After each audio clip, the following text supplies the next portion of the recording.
मित्रांनो, यापूर्वी आपले गणिताचे 4 प्रकरण झालेली आहेत। आता आपण 5वं प्रकरण चालू केलेलं आहे। त्यामधील 5.3 हा प्रॅक्टिस सेट जो आहे तो आपण आज घेणार आहोत। आणि या अगोदर a + b ब्रॅकेट क्यूब त्याचा आपण एक्सपान्शन बघितलेला आहे। a + b कंसाचा घन याचा विस्तार आपण पाहिलेला आहे। आता a - b a - b bracket cube याचा एक्सपान्शन कसं आलं ते आपण बघणार आणि त्याची उदाहरणं आपण सोडवणार आहोत। या पूर्वीच्या भागांची आणि 1 ते 4 जी प्रकरणं आहेत त्यांच्या व्हिडिओसाठी आजच्या व्हिडिओच्या डिस्क्रिप्शन बॉक्समध्ये ज्या दिलेल्या लिंक्स आहेत त्या तुम्ही सबस्क्राइब करा आणि बेल आयकॉनवर क्लिक करा की जेणेकरून तुम्हाला नोटिफिकेशन्स मिळतील आणि रोजचे व्हिडिओज तुम्हाला रोज रेग्युलर पाहायला मिळतील। चला तर मग आता आपण पुढचं a - b ब्रॅकेट क्यूब याचा विस्तार बघूया। यामध्ये पण a - b हा जो आहे हा ब्रॅकेट आहे, हा याचा घातांक 3 आहे।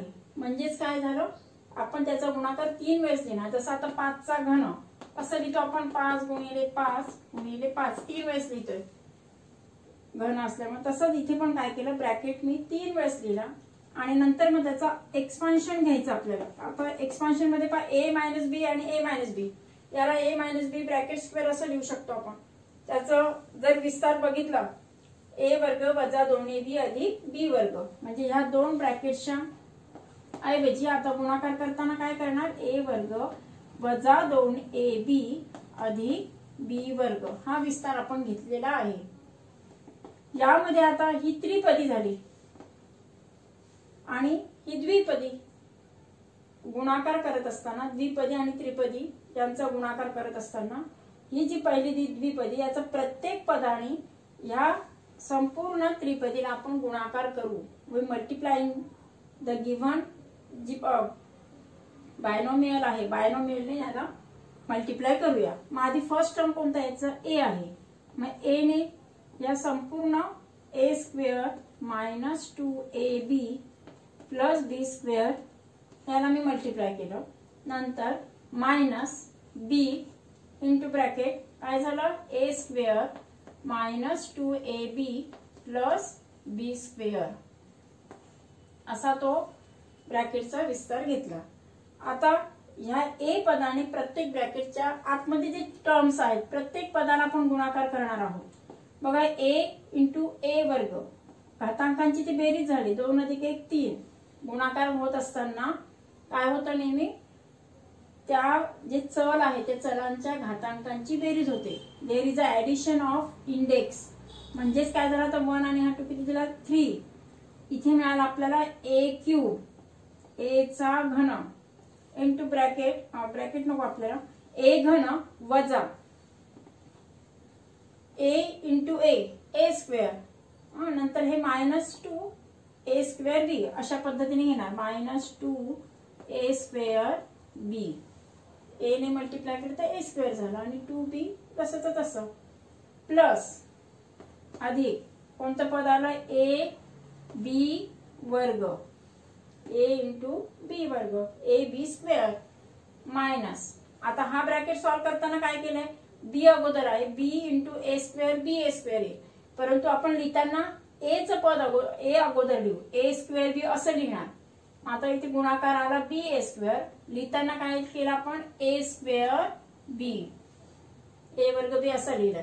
नंतर मायनस इंटू मायनस, मायनस मायनसचा गुणाकार प्लस झाला, b × b b वर्ग वजा अधिक 2a b वर्ग झालं।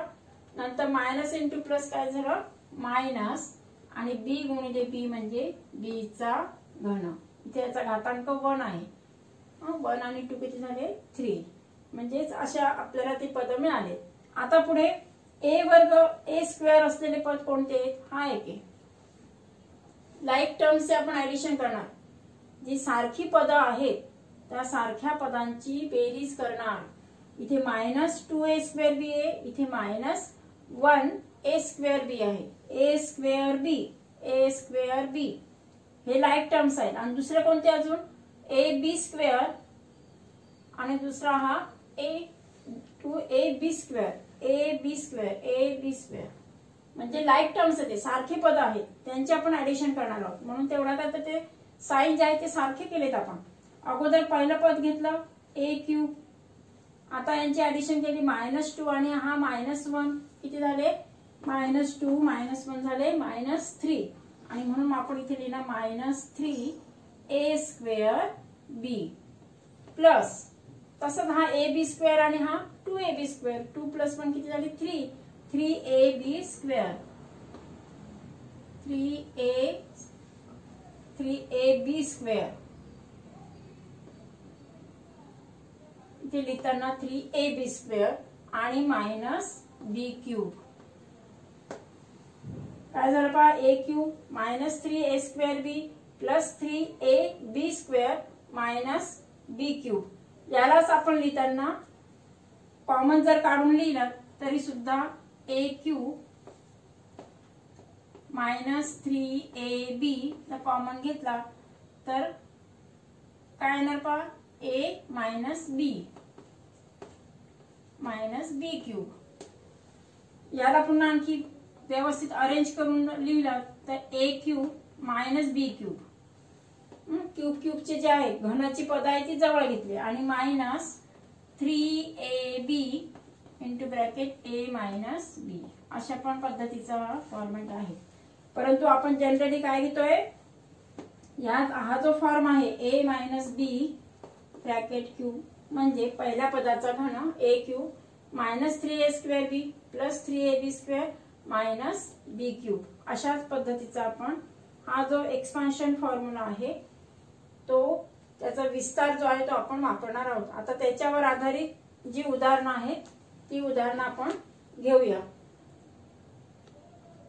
5.3 यामध्ये आपण फर्स्ट क्वेश्चन बघतोय, त्याच्यातील 2m - 5 ब्रॅकेट क्यूब हा जो सम दिलेला आहे त्याचा आपण एक्सपान्शन करायचं आहे. ते एक्सपान्शन कसं ते बघूया. त्याचा विस्तार करताना अगोदर आपल्याला माहिती की a - b ब्रॅकेट क्यूब याचं सूत्र वापरायचं आपल्याला, म्हणून तो सूत्र अगोदर लिहून घ्यायचं. We write the formula first आधी फॉर्म्युला लिहून घेणार आणि नंतर त्यामध्ये आपण ती पद किंवा ते त्यांची व्हॅल्यू पुटअप करूया. तर a म्हटलं म्हणजे आपण इथे काय घेतलंय 2m घेणार आणि b च्या ऐवजी 5 घ्यायचं आपल्याला. याच्यानुसार पहा 2m फर्स्ट टर्मचा क्यूब -3 इंटू आता a², a म्हणजे आपला काय आहे 2m चा स्क्वेअर, 2m चा स्क्वेअर 2m चा वर्ग घेतला गुणिले b म्हटलं म्हणजे 5. हा झाला आपला हा पहिला ब्रॅकेट -3a²b.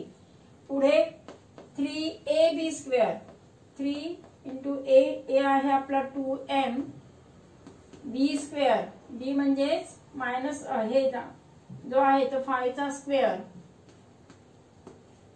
हा एक ब्रॅकेट आणि -b³, b मीन्स 5 आहे 5 चा घन. अशा पद्धतीने त्याचे व्हॅल्यू ठेवायच्या जेणेकरून तुम्हाला ते व्हॅल्यू सॉल्व करताना सोपं जाणार. इथे पहा आता 2m चा घन म्हणजे काय करतो आपण 2m गुणिले 2m अशा पद्धतीने त्याचा एक क्यूब करता येतो किंवा 2 चा घन 8 आहे m घन. ज्यांना घन पाठ असतील त्यांनी व्यवस्थित त्या पद्धतीने लिहायचे. मायनस आता इथे पहा 5 × 15, 15 गुणिले 2m चा ब्रॅकेटचा स्क्वेअर करायचा म्हणजे किती झाले 2 चा वर्ग 4 आणि m², 4m² झालं. प्लस इथे पहा 3 दुणे 6, 3 दुणे 6m, 6m, 3 2 जा 6m आणि 5 चा स्क्वेअर 25 झालं. आणि 5 चा घन 5 चा क्यूब म्हणजे 125. 5 चा घन किती आहे 125, 5 चा वर्ग 25 आणि त्याला पुन्हा 5 ने गुणाकार करून किती मिळालं आपल्याला 125. आता पुन्हा हे ब्रॅकेट आणखी आपल्याला सॉल्व करायचं आहे. त्यामध्ये पाहता पहिलं पद घन केलेलंच आहे आपण, वजा 15 गुणिले 4, 15 चौक 60, 60m² प्लस 25 × 150, 150m आणि -125. 1 2 3 4 4 टर्म्स त्याच्यामध्ये येतात 1 2 3 4 अशा पद्धतीने बरोबर त्याचा विस्तार लिहायचा आहे आणि त्यानुसारच ते उदाहरण सोडवायची. आता पुढचं उदाहरण बघूया आपण. त्यामध्ये पहा 7x - 9y bracket cube 7x - 9y कंसाचा घन त्याचा आपल्याला विस्तार करायचा आहे. यामध्ये एक आहे की पहिल्या पदामध्ये हे चल 7x आहे, दुसऱ्याच्यामध्ये पण y हे वेगळं चल आहे, म्हणजे दोन्ही व्हेरिएबल्स वेगवेगळे आहेत आणि टर्म्स आहेत, संख्या असलेल्या अशा टर्म्स आहेत.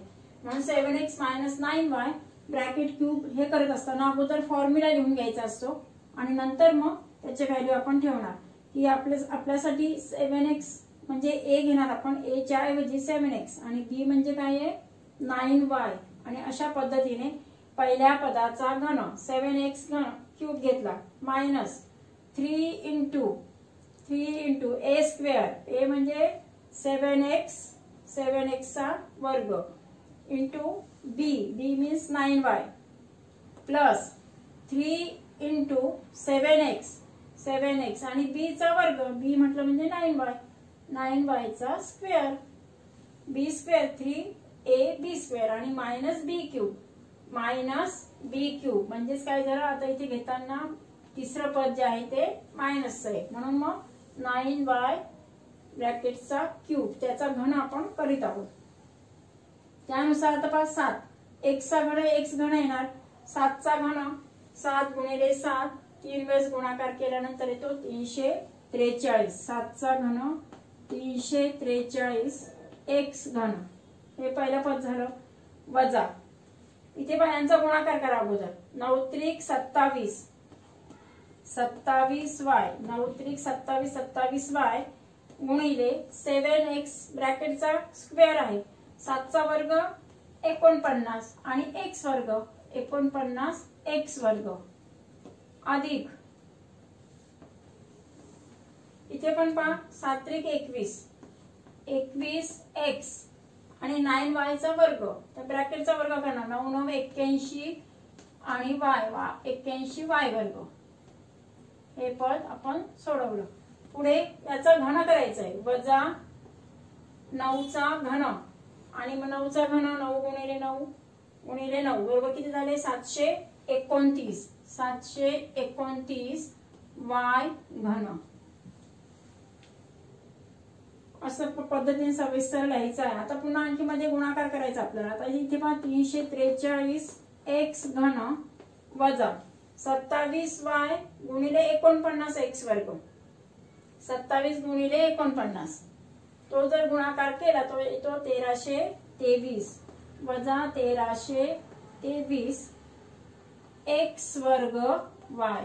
चल पण लिहिणं गरजेचं, चल पण लिहायचं असतात अधिक त्यांचाही गुणाकार होतो. तसंच इथे 21 गुणिले 81 किती झाले 1701 आणि x गुणिले y square minus 729 y cube झाले. 4 टर्म्स आले 1 2 3 आणि 4 बरोबर. अशी 4 पद जे आहे तो आपला दिलेल्या द्विपदीचा त्याचा घन जो आहे त्याचा विस्तार अशा पद्धतीने व्यवस्थित लिहायचा आहे. पुढचं आणखी एक गणित बघूया आपण. पुढचं नेक्स्ट एक्झाम्पल बघा. सहावं उदाहरण तुमच्या पुस्तकातील 2p - 1/2p पुन्हा ब्रॅकेटचा क्यूब म्हणजे पुन्हा कंसाचा घन त्याचा आपल्याला विस्तार करायचा आहे. आता या ब्रॅकेटमध्ये कसं चल तर आहेच, एकच प्रकारचं चल आहे, परंतु एक पूर्णांक आहे आणि दुसरा जो पद आहे तो म्हणजे अपूर्णांक आहे.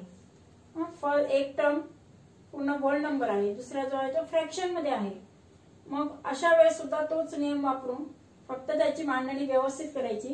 की अगोदर आपण फॉर्म्युला लिहिला a - b ब्रॅकेट क्यूब, कारण मायनस साठीच आहे तो a - b.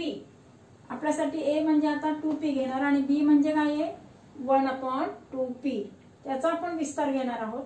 तर पहिल्या पदाचा घन cube of first term 2p कंसाचा घन मायनस 3 3 इंटू ए स्क्वेअर, ए म्हटलं म्हणजे 2p, 2p चा वर्ग इंटू बी, बी म्हणजे काय 1/2p, तो इथे लिहिला आपण, प्लस पुन्हा 3a, ए मीन्स 2p आणि b चा वर्ग म्हणजे 1/2p चा वर्ग, मायनस b चा घन म्हणजे जे दुसरं पद आहे 1/2p त्याचा घन, त्याचा क्यूब केला आपण. आता इथे पहा सोडवत असताना 2 चा घन 8, 8p क्यूब पहिलं झालं. आता इथे वर्ग करत असताना इथे 2p जो आहे इथे आपण भाग देऊ शकतो अगोदरच. 2p ने जर भाग दिला तर इथे लिहिताना 2p चा वर्ग लिहिताना कसं लिहितो आपण, 2p गुणिले 2p असं लिहिणार, वर्ग म्हटलं म्हणजे, आणि खाली 1/2p आहे म्हणजे भाग दिल्यानंतर काय होईल 2p शिल्लक राहतो. मग तसं इथे काय केलं मी, भाग दिल्यानंतर 2p जे 2p होते म्हणजे वर्गाच्या स्वरूपात होते तर भाग दिला तर काय शिल्लक राहिलं, फक्त एक 2p शिल्लक राहिलाय.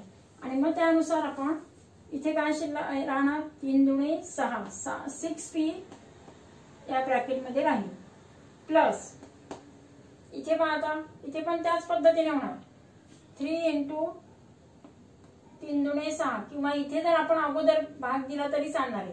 इथे असू दे 3 दुणे किंवा आहे तसंच लिहिते मी, 2p इंटू 1/2p चा वर्ग म्हणजे 1/2p 2 वेळेस लिहिणार. याच्यातला पण भाग गेला, काय शिल्लक राहिले 1/2p, जसं इथे आपण एक भाग दिला त्या पद्धतीने, प्लस 1/2p पुन्हा ब्रॅकेटचा क्यूब आहे, कंसाचा घन 1 चा घन 1 आणि 2p चा घन 8p क्यूब. पुन्हा सॉल्व केल्यानंतर काय येणार 8p क्यूब, इथे -6p आहे, या इथे आपण केल्यानंतर -6p आणि इथे काय शिल्लक राहील 3 1 जा 3 प्लस आणि छेद 2p प्लस 1/8p क्यूब. म्हणजे हे जे पद शिल्लक राहिलेलं आहे हे आपण जे याच्या स्वरूपात घेतलं होतं 2p वर्ग, की त्याच्यातून एक जो आहे तो अपूर्णांक असल्यामुळे तिथे भाग दिलेला आहे आणि म्हणून 2p तिथे कॅन्सल झालेला आहे. इथे मात्र आता पहा -6p plus 3/2p plus 1/8p cube. अशा पद्धतीने फक्त हे 4 टर्म येतील, तुम्हाला एवढाच तो विस्तार करायचा आहे. तर पुढचं गणित बघूया आपण. एक्झाम्पल मध्ये 2p त्याचा घन येईल वजा 3 इंटू 2p ए स्क्वेअर म्हणजे 2p चा square into 1/2p plus 3a म्हणजे 2p घेणार, b चा वर्ग म्हणजे 1/2p square minus 1/2p ब्रॅकेटचा cube.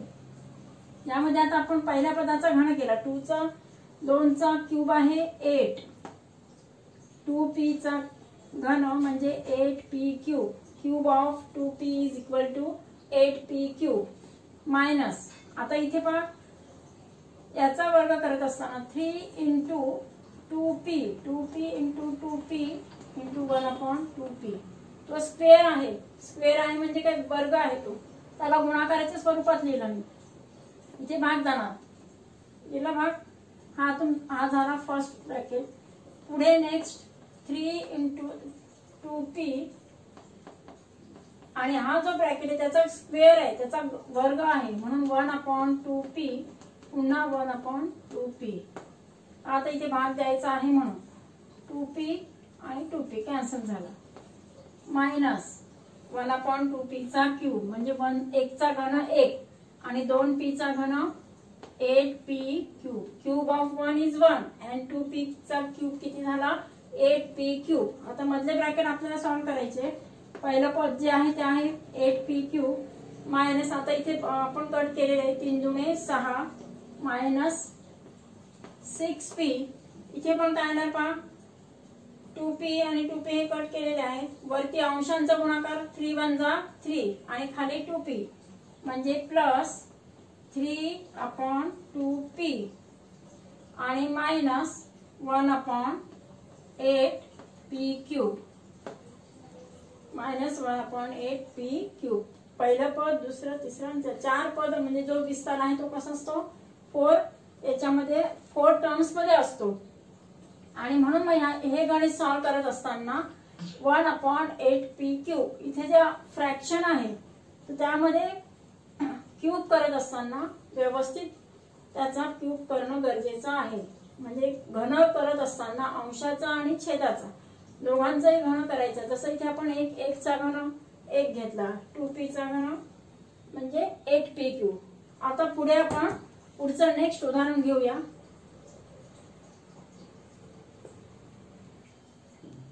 पुढचं एक्सपान्शन करण्यासाठी हे जे संख्याच्या स्वरूपात ते गणित दिले ते आपण बघणार आहोत. 198 कंसाचा घन म्हणजे 198 या संख्येचा घन करायचा आपल्याला. तर त्यासाठी या सूत्राचा वापर करावा लागेल. आणि हे याचा वापर करत असताना या संख्येला आपण 2 त्याचे अवयव फ्रॅक्शनच्या स्वरूपात लिहिणार. ते कसं लिहिणार, पण 198 म्हणजेच काय, 200 वजा 2. 200 मधून जर 2 वजा केले तर 198 शिल्लक राहतात. म्हणजेच ए आणि बी असे 2 त्याचे पद आपण तयार केले. त्या स्वरूपात आपण त्याला लिहिणार आहोत. 200 वजा 2.